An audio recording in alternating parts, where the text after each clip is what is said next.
I'll start with that. Just like I said, we were very transparent with the cost of the plans for everybody so they could see.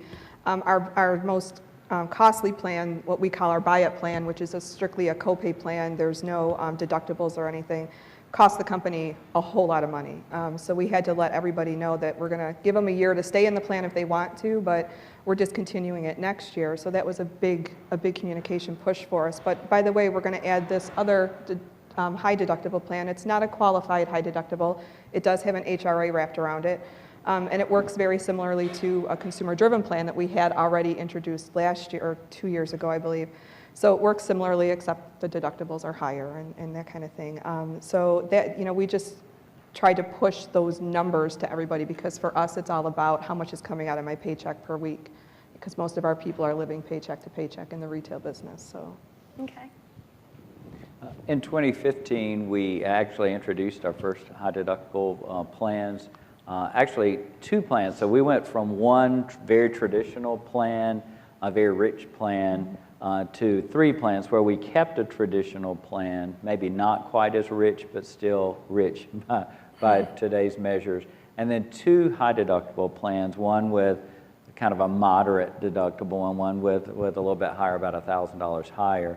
And so introduced the HSA. Our culture is very conservative. We're a family-held organization. Our industry tends to be pretty conservative, not quite as forward-thinking, not cutting edge in a benefits area as some companies. So we're going to be a little, more relaxed about that. And the culture is very prevalent in the organization. So I can't imagine us ever doing a full replacement. So the company's not really pushing those, but we do like consumeristic principles. We want to engage folks in consumerism. And one of the things we did this year that kind of goes back to communications was a video with Benefitfocus, and it focused on our 3 plans and comparing them. We were very intentional about, the person we chose to talk about it.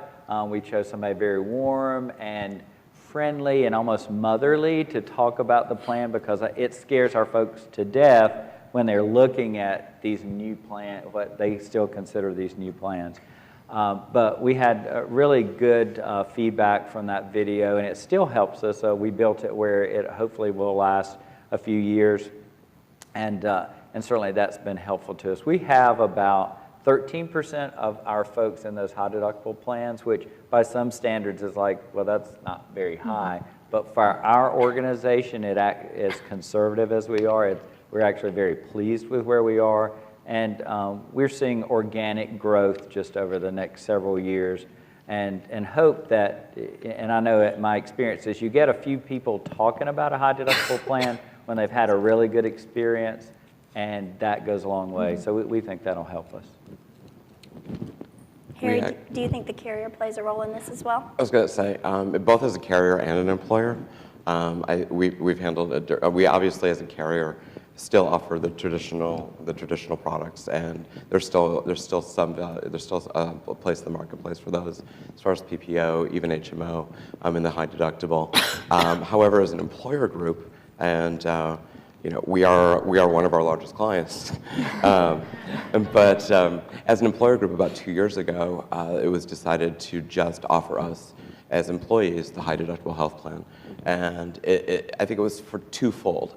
One, when your employees understand what's going on in the marketplace, when it's their own benefits and they're forced to participate more and the cost share is better, you're all of a sudden a more educated business as well, and you can not only talk about it from the point of your talking points when you're out on the ground, but you can also talk about it from your own experience. And so it's pretty close to, I believe, almost 100%, wow. Because that was our option. Sure.